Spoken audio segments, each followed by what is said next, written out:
Okay guys, we're on to the last powder, and you can see the sheet here. I took it from 18.5 to 23 grains of Trail Boss. I just did that primarily. I stopped at 23, so I finished out these two columns in the case. You can see the red marks on the bottom of the cases and the bullets, so we know that those are Trail Boss loads because we have our legend. Last powder I'm going to do for a little different reason, just to give you an idea. And we'll bring it over here so it's in. This is IMR 4227. This is more of a Magnum pistol powder, 44 Magnum precisely. It's a slow burning pistol powder or a fast burning rifle powder, but sometimes it works well for reduced rifle loads such as this one. So here's why I decided to use this. It's not in any manual, but there is a gun writer, and I'll give credit where credit is due, by the name of John Barsness. John worked up a load a few years ago that he published using 35 grains of IMR 4227 with a 220 grain Hornady flat nose bullet that was originally designed for the 375 Winchester. As far as I can tell, the Hornady 220 grain bullet has been discontinued. Hornady doesn't catalog it anymore, and nobody has any in stock. So, the best I could come up with was the 235 grain Speer hot core spire points. So you'd have to do a little extrapolation. When you increase the bullet weight, you have to decrease the powder charge. So what I'm going to do is I'm going to start out at 30 grains of IMR 4227, and I'm going to take it to 33. It's going to be a real short window. I just want to try it. As you can see there, I have an 8-pound caddy of the stuff. I got this for a really good deal once. I don't have a lot of cartridges that I use it in, so we're going to see if we can use this stuff. It's an extruded powder.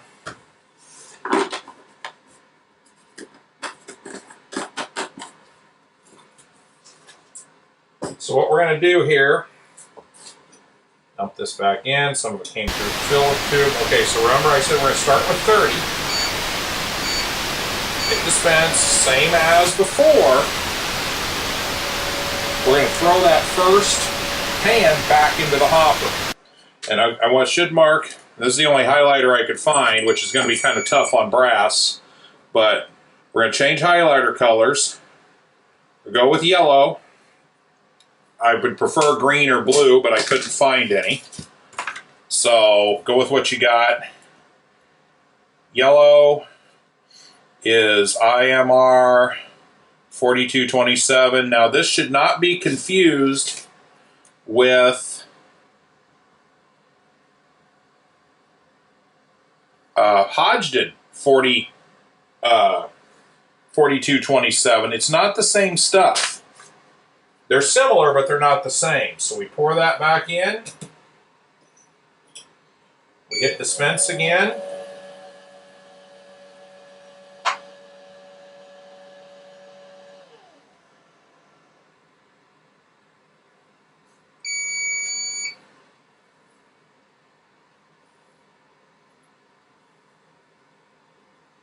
Pour it in.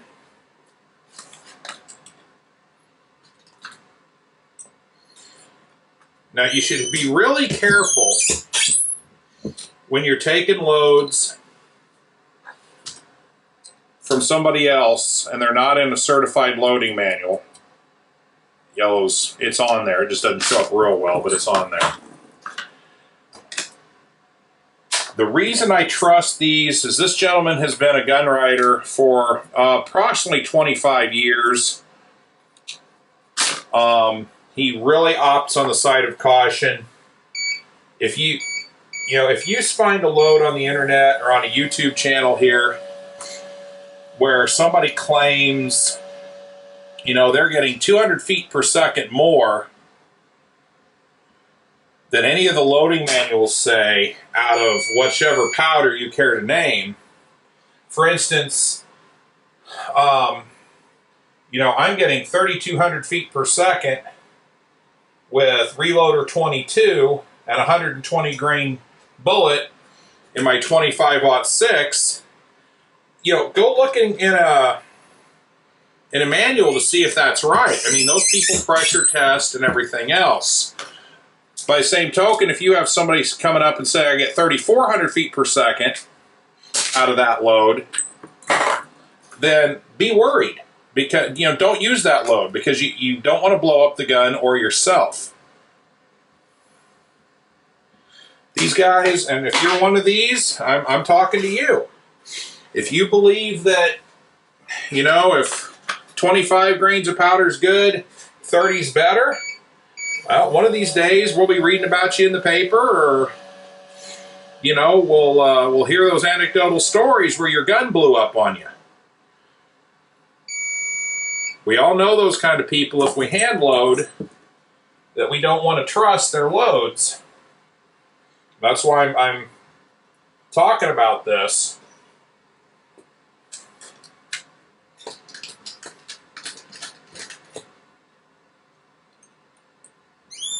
If you've watched all our videos, we have a friend that I've nicknamed Tackleberry.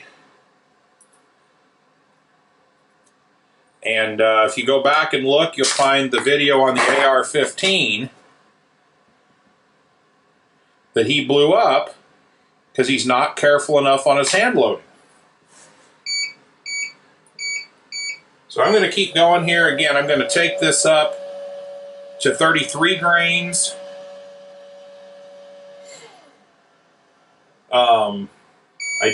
You don't want a red line, especially when you're experimenting around like this. But again, if Barr's Nest, I should back this up. If you're doing reduced loads, to a certain point, bullet weight and powder volume are relational. So in other words, he was using a 220 grain bullet. I'm using a 235 grain bullet. So I'm increasing bullet weight. Let's see, if you divide, I'm increasing bullet weight by about 5%. So if I decrease powder charges by about 5%, in most cases, I'm going to be fairly safe. Now, where you don't want to follow that rule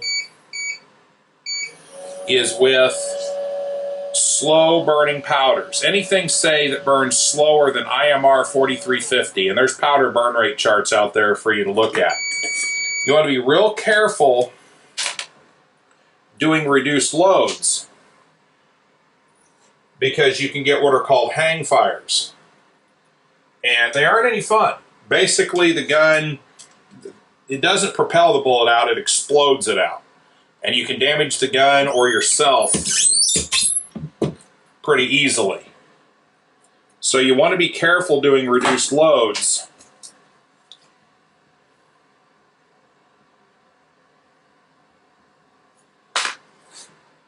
Because the last thing you want to do is damage yourself or the equipment. So we're at 32 and a half. I'll go ahead and finish these last two, because again, I'm going to take it to 33 grains.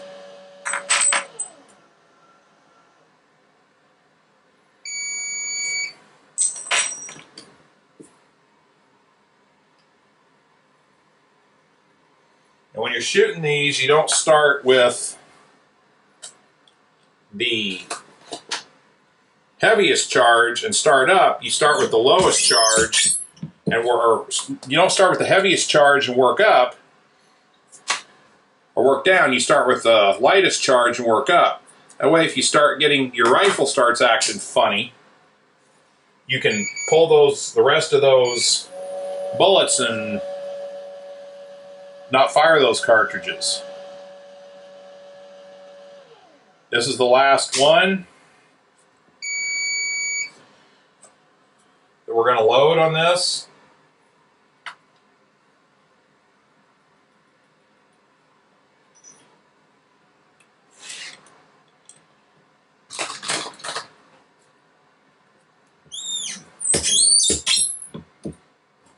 Okay, that's our 33 grainer. We're done. Put that away.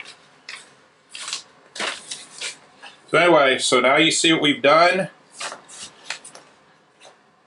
You'll notice I've left some room in each one of these squares, and when we start shooting, I'll show you why that is. So what I do, I go ahead and fold this up.